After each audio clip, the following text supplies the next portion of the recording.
Jewel rocks. Wow, smart.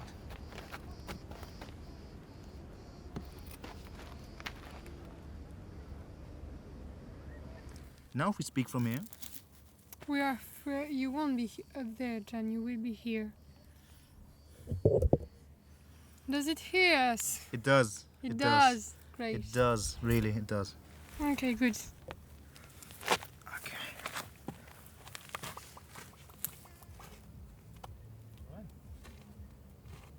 EntrePOD. EntrePOD. EntrePOD. It sounds a bit like octopus. It doesn't at all. Octopod? EntrePOD. Yeah, but how do you say octopus? Octopus? Yeah, in French. EntrePOD. Octopus. Oh, we say octopod in Turkish, I think. Oh, That's no, why. octopus. You were right, this site is really not nice for your ass. No, it's not. Yeah. It's That's why your asshole chose that one, huh? No, it's anything. It's not. Nothing is comfortable here. Just so you know. I tried. Doesn't work. Crazy. Did you start the video? Yeah, I did. Okay, great. And the audio as well. Yeah, amazing. Hello. Hello. So what's the context? Like, why do French people Why do... are we doing that? Yeah, why do French people do EntrePOD? What is the meaning behind it? You'd have to ask the creator of EntrePOD to know that. Who is the creator? But Ben Never, it's a French YouTuber that you don't know because he's French and... Oh. Yeah, it carries some big stuff. Yeah, she does. Go Queen. Sorry. So, what is the context of EntrePOD? It's like people sitting at a table or not. Or in a somewhat... Oh, I don't know if it's true though, but when I was little they told me that this area of... was a military. Not military base, but was owned by the military in case something may happen. Yeah. That's one of the few areas which is not filled with tourist homes. And yeah, that's where we hiked up. Crazy. So not a table, Asshole. but, well, not even sound. Just uncomfortable land, military land between Greece and Turkey. I mean, it's crazy. You can see... Sometimes you can see houses on Kos from here. Yeah. So yeah, background information. EntrePOD is this idea that you talk with your friends and that you share that on screen. Authenticity. Yeah. No script. Yeah. Like, you can have a global topic or anything, but the idea is just to... The idea is not to share authenticity, because this sounds like, well, American selling whatever they sell with authenticity. Yeah, usually they The don't. idea is more to, like... See where it goes. No, but because it's great to hear people talk and think together and share their questions, their knowledge. Okay. You know? What would interest me actually is that you're a history student. Yeah. You did geography in a sense. Yeah. I don't know, a topic which interests In a me. sense. In a sense. Thank It's you. not that you done it every single day since a couple of years. I don't know, what, 2 years? Yeah. Yeah. Like, don't You do taught geography me anymore, you but taught me a lot I about borders. Yeah. I think that could be an interesting topic. I mean, I don't know how borders in the sea work, but generally A very interesting topic, the actually. thing is, honestly, you can see, I'm probably going to show it afterwards, I can blend it in right now, but it's super close. Yeah, like, it is. super close. You It's can very see close. the houses on And Kos. actually Or the- like if we in Turkish they call it İstanköy. And we like Kos and we're in Bodrum or Halikarnassos, depending on who you're asking and whatever. And it's two cultures who are so freaking connected. Like you can be here like an old Turkish grandpa on here playing tavla, drinking rakı. And then you have, well, I don't know, 5 kilometers on the other side, old grandpa playing tavli and drinking ouzo. Yeah. With the same kind of music, same kind of dances, Yeah. whatever. That's crazy. Borders are an interesting topic. I studied it when I was in Prepa with my geography teacher. And actually the borders in the Mediterranean Sea are interesting. And the others Because, no, they are all, but, well, they're interesting, first of all, because as Europeans, we are confronted to their existence on a daily life. The question of borders. Okay. In Europe, we don't have borders in a certain sense. If you're in the Schengen area. Yeah. And we knew that we were taking the train. We still had, well, dogs coming inside the Flixbus from France to Italy searching for drugs. But that's actually very new. Yeah. It started with the migrant crisis and COVID, but before that there was a time where it was not that intense, let's say, as far as I learned. I don't want to say absolute bullshit. Also, English not being my native tongue doesn't help to explain such a specific topic, but borders in the sea are like defined by a code. So there's like, you have the nation borders. So no nations is allowed to enter those borders without the approval of like France, Italy, etc. Then you have like it's like another area that can't be entered by military and all. That still is a part of the nation, I mean, but like something less intense. Exclusive you know? economic zone, which Yeah. most countries get by default. Like Exactly. they all get a certain amount of kilometers. Yeah. But I also heard that not every single country is inside that agreement. Yeah. Because some didn't give a shit. They're Yeah, like, you like guys do North it. Korea didn't give a shit. That doesn't surprise me for some Yeah, extent. I For know, some reason, right? it doesn't surprise me. And and there's a kind of area that are like, we call them international waters. And this They is when you can kill people and get away with it. well, actually, you can commit any crime on international waters, technically. I mean, I can technically commit any crime also in Germany, but yeah, I mean... But it means that your boat isn't registered in any other country. Because the law of the boat, like of the country from which the boat comes from, is the law wherever you are. Even if you are in France waters, it's going to be, like if you're in a German ship, it's going to be the German law. So if you're in a Dutch vessel, a Dutch ship in the Mediterranean, you're allowed to take the drugs which are legal in the Netherlands, although you are in the waters of Italy? Once again, that's... I'm not absolutely sure about drugs. Okay. I would say that for most situations, always apply the strictest law. Okay. Just to be sure. Yeah. Okay. That's what you're taught in France, at least. Always apply the strictest law. Like, don't use drugs. Don't do drugs, please. Don't do drugs anyway. It was an abstract example. Yeah, of course.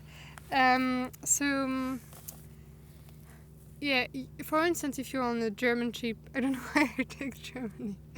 If you're on a German ship... We have the sea, we have the North Sea and the East Sea. I mean, Baltic Sea. But I don't know why I take Germany... Anyway, so if you are on a German ship and you're in international waters in the middle of the Pacific Ocean for some reason, if you kill someone, it is still not allowed by Germany to kill people. So, you're probably going to end up in prison or So, technically, you are allowed to kill someone in international waters, but, it means you are literally in the water. You can't do it on a registered boat. So, Okay. Anyway, don't kill people. We're talking about borders, weren't we? Yeah. The borders. I mean, right now, actually, wasn't it?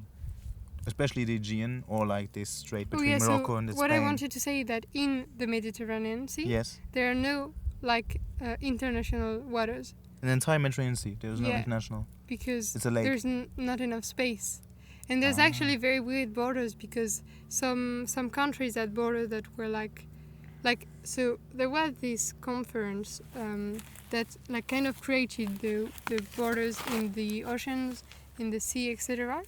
Oh, yes, stay here because there's a sun. Thank you. It was, I think, the Montego Bay Conference. Anyway, if people want to know, they will know. I don't remember.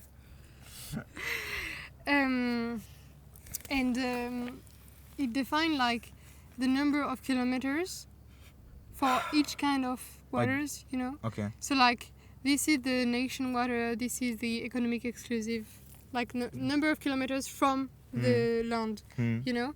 And so in the Mediterranean Sea, there are some space where, like for instance, Spain and France. Yes. Well, it doesn't work. Too close. So the border is super weird. It's like a line that, you can see it's not. Yeah, but I mean, even like, what do you say, Libya and Greece or Cyprus or whatever, it's still not enough space. No, To have not international at water. all. No, not Okay. at all. Like, I would need to check again the number of kilometers, but it's kind of a lot. Like, international waters only exist in oceans.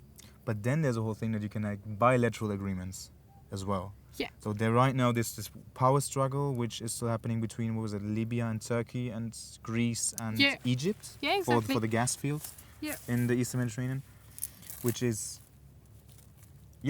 like who has the right if Greece and if Turkey and Libya do, okay, that's our shared waters and that's our shared. The problem is, like, often in the situation, the countries that are in the best situation agree to the agreement to follow the Montego Bay, like, rules, and the countries That don't that have the don't get what they want just don't follow it. yeah. So, this agreement is Yeah, and then I mean the people with the military and the economic power and political power, they kind of try to arrange it on their own terms as usual. You said once that every border is human-made. Yeah. There's no, like, we have this notion that existed for a long time of natural borders. Like mountains and Mountains, rivers, lakes, whatever. I mean, they still to some extent influence, but it's still the two parties saying, okay, there's our border. It can be this river or it could be the next one. It could be the next one, depending on who is in charge right now. Yeah. The natural border doesn't exist because even the idea of border It's human-made. is not natural. Yes, it's I human mean, made. the grass or the nature doesn't give a shit if Yeah, if it's on one side or the Exactly. other, you know. yeah, exactly. Like, for instance, Italy is divided by a huge mountain that cross from, like, the north to the south, Yeah, Apennini. The the Apennini, and, like, it's not Still a border. one country. Yeah, it is still one country. I mean, we had a border in Germany in the middle of nowhere, basically, in the North Yeah. German, how do you say it, flat terrain. And it was not there; it was just there for 40 Yeah. years because some people decided it. Yeah. I mean, So countries change. I mean, in the whole system and thought of having a country and having fixed borders is what do you say also, because you said about the Athenians and borders and how do we define peoples? That Athens is not where the city is, Oh, yeah. but where the Athenians that's are. the Greek. The old kind of. Not old. It's like I mean, currently the Greeks are not doing it anymore, you know, but the old notion, the old ancient definition, Greece. the ancient in Greece. ancient Greece, there's like this idea that so we call still the city like Sparta, Athens, etc. They did not refer. They didn't as have fixed borders. They were like, okay, Sparta no, it's is not. not. It's not that they didn't have fixed borders. They somehow did, but it's more that they did not refer as themselves as people who lived in Athens, but as Athenians. When you read about the city, like nowadays, when you say like Russia started a war with Ukraine, you name the country. They named the people. So Athenians started a war against Persians, for instance, because the people were the city, not the buildings not the land, you know. Okay. So it's like, that's why there's this sentence I told you from, is it Themistocles? I'm not sure. I hope I'm not saying absolute bullshit, but I think it's Themistocles. Themistocles, probably in English. No idea. I don't know either. We said the city, the cité is where the Athenians are during the war, because they had to leave the city because the Persians arrived in the Attic and they were like going to destroy everything. Okay, wait. You don't mean the Attic. You mean like Not the the Attic. islands. What was it? Okay. Attica, the half Let's- island or the region in Greece. And The whatever. region Yeah, of Athens, not the Attic. not the Attic. Okay, good. Just to make sure. Just yeah, to make, yeah, just sure, to be of clear. course. I hope the English word is actually. I have know. no idea. Yeah, I don't know The either. Attische Seebund. We say Attic in French. It doesn't even make sense, but I mean. Yeah, and so they had to leave the city of Yeah. Athens. Let me just try to find a more comfortable spot. Okay, it's much more comfortable this way. All right. You can turn. No, it's okay. Okay. So. Yeah, and the whole definition of the city in itself are the people, because they are what makes the city, you know, and that's an interesting perspective. And actually, for a long time, the king of like France, so Rex Franciae, I hope I'm not saying bullshit again, was called the king of the Franks, so les Francs. It was not the head of France, but the head of the people. Yeah, Which is a slight but very important difference in how it you is see a the huge world. difference. It is a huge How you difference see the world. because it also creates a common identity. You can all live in the same country, Yes. and that's a thing in itself, and you can all have the same, not nationality, because this idea did not exist, but you Yes. can all have the same common identity. I mean, that's referring back to a notion of how we currently live in a lot of countries in Europe. Yeah. Is still that we live side by side in parallel societies. I mean, yeah, we probably have this. No, you still have this favorite sentence of me when I tell you coming from an immigrant background, which Yeah. I mean, it's true though. It shapes a lot of how you see the world, because you, and then some part you're a minority and you slowly learn what it means, and it's still that I'm pretty much see myself as an Hanoverian or guy from Hanover, but Yeah. it's true that there are some notion that there are many parallel societies, But and I it's- still even refer to people by their backgrounds, although I Yeah. know it's stupid.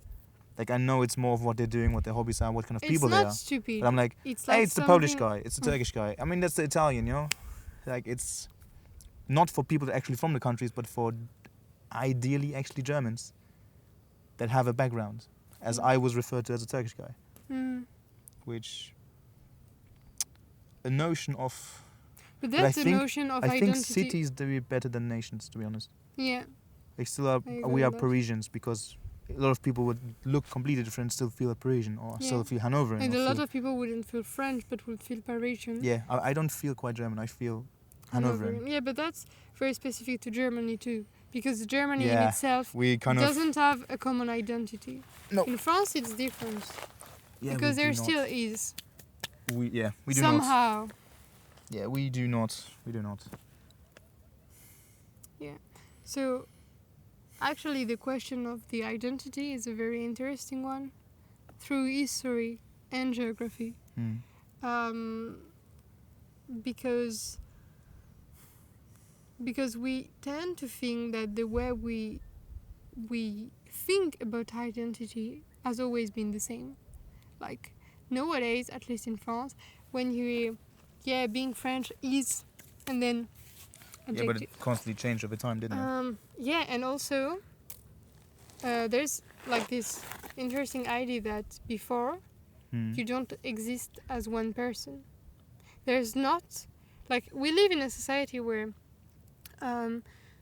we have a personality. We're considered like one entire person, you know. In like during the Middle Age, during antiquity, you were not An individual. an individual. You were part of something. Yes. And that's like the idea of itself as, like, for instance, the very capitalistic idea that you get what you earned. Well, it probably wouldn't make sense to a lot of our ancestors, because for them, there's a part, first of all, there's a part of religion, like God wanted something, so it happened. And there's a part of when something happens to someone, it happens to all the family. It happens to all, like, you know. Yes, It's not kind of a shared collective experience. Yes. It's not, yeah. So, which also actually would I said, I still think if we refer to Europe, we have this notion of referring to capitalistic individualistic societies, which most of the time refer to Western European, somehow seen as wealthy countries. Yeah. But from east of Europe or Balkan or whatever, even like out Turkey here, it's still the notion that it's more collectivized. Yeah. Like a marriage or a job or anything is not an individual matter, is a family matter. Yeah, but there still is, for instance, there still are the social media. You don't share a social media. You're alone on it. There still is, like, that's true. That's even though there are still societies that have this important, like they're still very capitalistic societies, which have this. they still are a part of the modern world anyway, and. Not North Korea. We told you, they doesn't have borders. Yeah, North Korea. North Korea is a whole entire chapter, so. It's an interesting one. I would love to visit. Not gonna lie. Yeah, I mean. Let's not say anything wrong. I still want to visit. We can talk how about the countries after. Okay, after. But yeah. All right. Yeah, let's visit North Korea. I mean, I also wanted to visit Russia, but yeah. I wanted to so much, so badly. Trans-Siberian Railway, also through Ukraine and Belarus. I wanted to take the Trans-Siberian to go in China, but I think my dream is fucked up. Yeah, I mean, my driver's instructor was a woman from Minsk. That was interesting. She always used to play Belarusian and Russian folk songs while I learned how to drive. And she didn't like. It was pretty fun with her. Just not gonna lie. But yeah, it's an area I really want to explore. But now, sadly, this whole post-Comintern, post-Soviet Union area just currently is in a very big identity crisis and imploded in itself. And it's, from what I know about friends I have that have ties to these areas, it's quite a big stress. Identity crisis. But you see, even the Russian identity and Ukraine identity, they are very interesting because, for instance, a lot of people, when the war started, were like, yes, but Ukrainian are Russian, they speak Russian. And I read this amazing article, I have to find back, it's the name of a French teacher who study the Russian history. Russian history including actually all the area around Russia. Yeah. And she was like, that's an idea that French people might have, German people might have, British people might have, because they grew up in a society where you don't speak two languages at birth. But a lot of countries still have the tradition to learn a dialect and a language or two languages. And that's something we're not used to anymore. But like through history, people actually talked multiple languages, at least the rich. Yeah. Well, of course, at least the rich.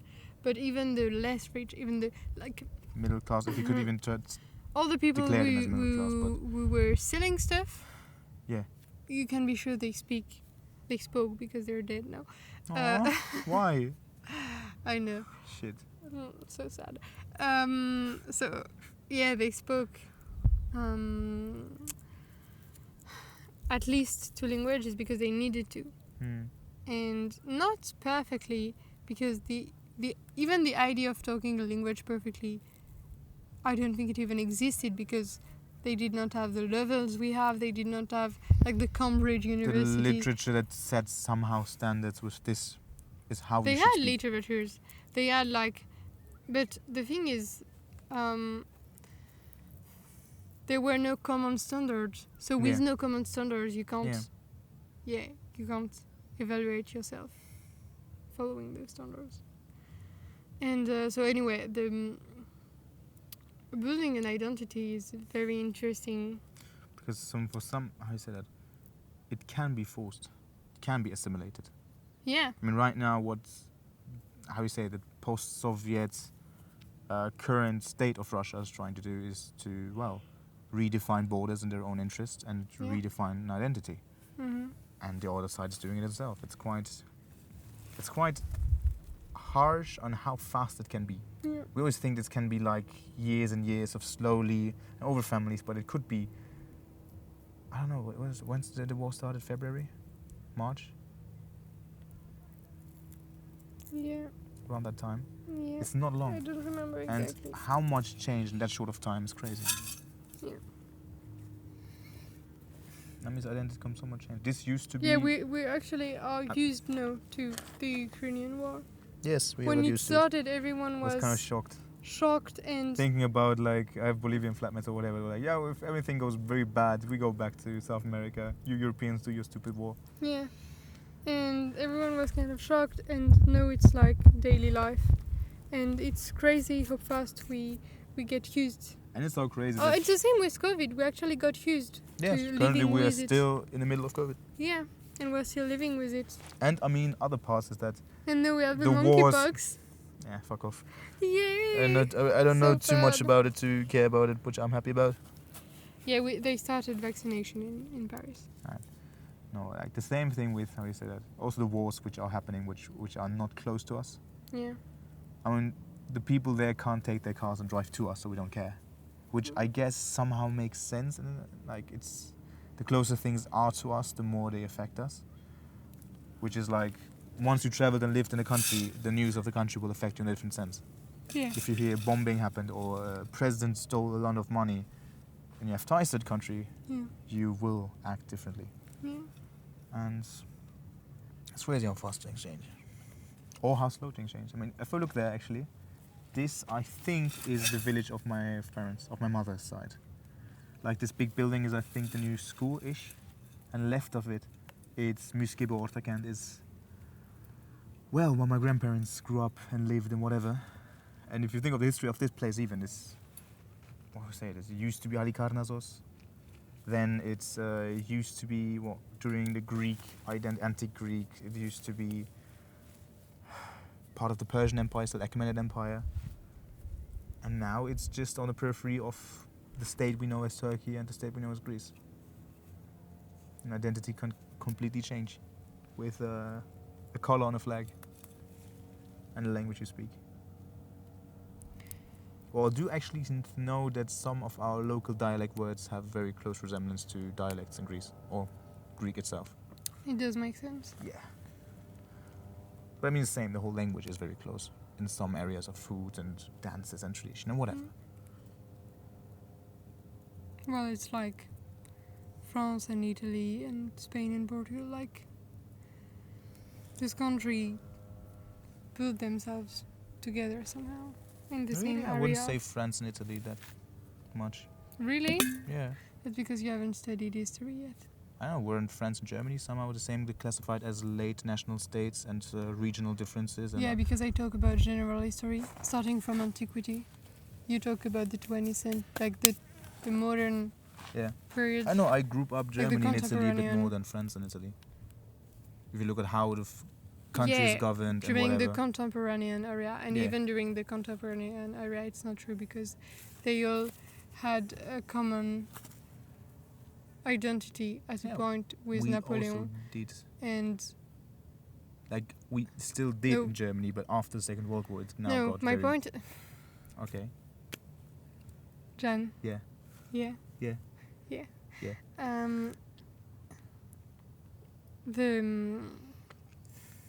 When I say a common identity, it's not inside the country; it's between those countries.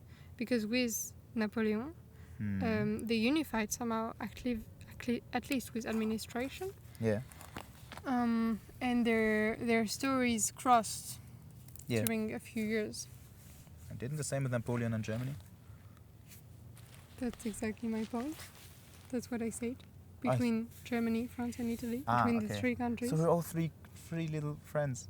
Yeah. Yay. Not really, I think, but. Yeah, we hate each other.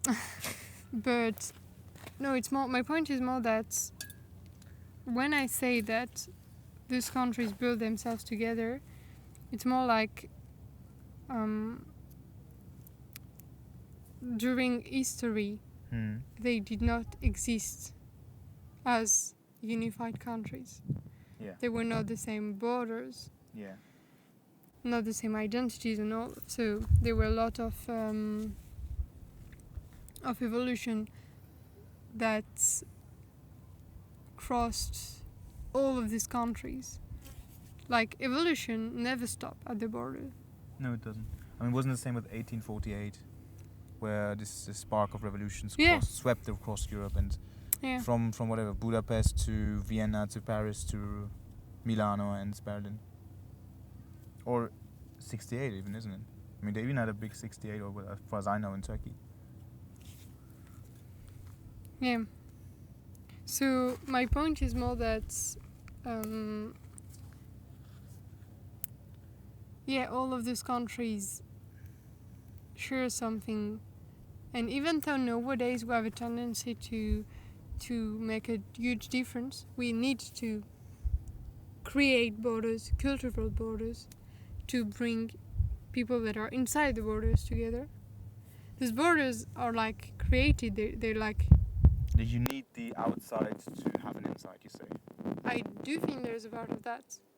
There's a part of that in making jokes about German people or Italians. To have the Frenchness. Yeah. The same as we make jokes about Italians or French, to have Germanness. Yeah. The same as probably Turkish makes joke about Greeks and Greek make joke about Turkish. Yeah. So... Yeah, it's a bit less... I mean, still funny, but the amount of weapons in the Aegean makes it a little bit more play with the fire-ish. Yeah. But still, I mean, jokes are a very great way to vent, to let go. Yeah, they are. I mean, don't you now see that, how do you say that, kind of the European Union starts to fortify the borders around the Aegean and whatever, Spain and Morocco, as they somehow drive towards this United States of Europe-ish? Mm-hmm. People still say no, but I mean, politically, of how much we are intertwined and our political system actually works fundamentally, it is going towards the direction. Yeah. And even our young generation with how... I mean, also maybe we're just unlucky because we found ourselves in these systems which made it quite easier to have these international connections. Mm-hmm. And yet, at least from elite standpoints and bobo or whatever, like or bourgeois bohème or upper middle class Grünwähler, whatever. We are as international as we were as a young generation, at least in... I don't like to use this word Europe because I have still a hard time of being part of an identity. But I do think there is a sort of European identity which is being formed currently. And I do like the idea of being at the start of it, so to able to mold it somehow. Do you think we're at the start of it? For me it feels like it, yes. I know the sun that is leaving us. The sun is leaving us. Yeah, it is. I know for a fact, I mean, of course it started way long. No, actually, no, I think we are kind of at the start of it. Now, but because you can always later on find some hints before, but you can do it for anything. It's just that the motivation is now there more and more, and then you can rely on, yes, but we did it before, and don't you know, like 48, we in 1848. It's more that once again the notion of identity changed so much that we can't say there was a notion of European identity before, because the notion of identity itself was so different from what we have now. Yeah. I guess. So if you want to have an identity, you can always find little hints and little stuff in history which makes you support your leverage, or you just make them up. Like many people do. I think, though, from what I know about history, is we have... Yeah, you're still going to learn so much. I know. I'm going to start. But it's okay, you're going to be so happy when you learn it. You're going to be like, oh yes, no, I get it. No, it makes more sense. Or also, no, what? But I mean, also, many people groups are intertwined, but they have no motivation to unify even further because there's currently not that notion. Yeah. So I think that having the historical evidence that there was an intertwinedness doesn't mean anything. It's the current zeitgeist. And right now we live in this zeitgeist, which is of a further unification, which I actually somehow still think is a defense mechanism because the individual old empires of Europe, they know that they can't have power on this modern world anymore without being together, which I still pessimistically sometimes think. It's not pessimist. It's kind of great that we can't have... It would be a great thing if countries couldn't have power just by themselves, but like they will need to unify and unite. It's better than having one little elite crushing everything. That's not true. But there's also like this whole notion of, hey, let's create a better world together, and hey guys, young people, let's be all European with this flag, only comes from a, well, real political, geopolitical way of, we need this, otherwise we don't have power. Which I think is... But your vision is very childish, if I may. Why? Because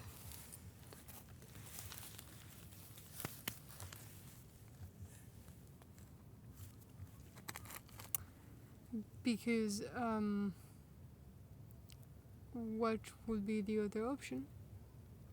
No, I don't think there's other option. I still think that it's... Like, why would it be bad that we unify for power?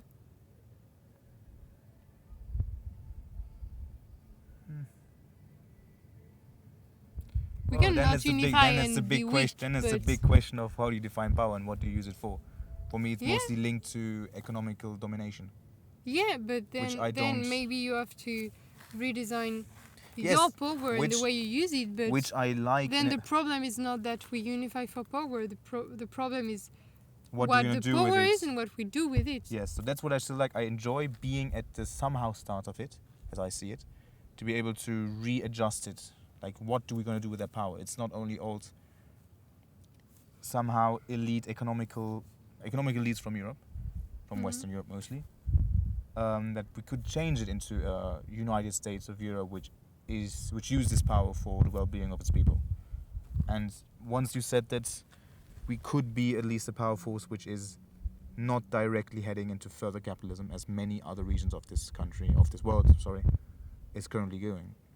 So, yeah, I mean, this current thing with Facebook said that if you don't let us store this information on the US-American servers, we might just go away from Europe. And we had the ability to say, like, yeah, then fuck off. Yeah. Many countries don't, because they don't, like, what will you do against Facebook? But the European Union can do it. It's like, we'll create our own, fuck off. It's going to be a bit of a change, but 2 years later we'll have our own whatever. We have the ability technologically and monetarily that we could do that. Which Germany on itself couldn't do. France on itself couldn't do. Italy on itself couldn't do. Poland, Czech Republic. So yeah, identity is a strange thing. And it's currently always in a process. It constantly changes. But it is more your process than mine, I think. What? It's more your process than mine. It's more... I was still talking about general thing. I have my own identity crisis going, a lot of them actually, but yeah, generally speaking, this whole, if you have a European identity or a national one or regional one, because still, how you say it, I feel more connected to North Germany than other parts of Germany. Yeah. But still, that might change, I don't know, depending on where I live. It doesn't have to change. I think it always changes, honestly. Yeah, but it doesn't have to. And the thing is, you ask yourself too much question, and if it will change or not, if you like this place or not, you have to follow more your guts. You like it? You like it. You don't like it? You don't like it. And nothing to throw anymore. Don't do that. Why? It's my grandmother. Foulard, please. Coulard? Foulard. Foulard. Foulard. Foulard. And it's a silk one, so please. Foulard. Yeah, right. That's the... So what are you talking Jen about? is spiraling out of... Borders, identity, and Europe. Yeah, that's us.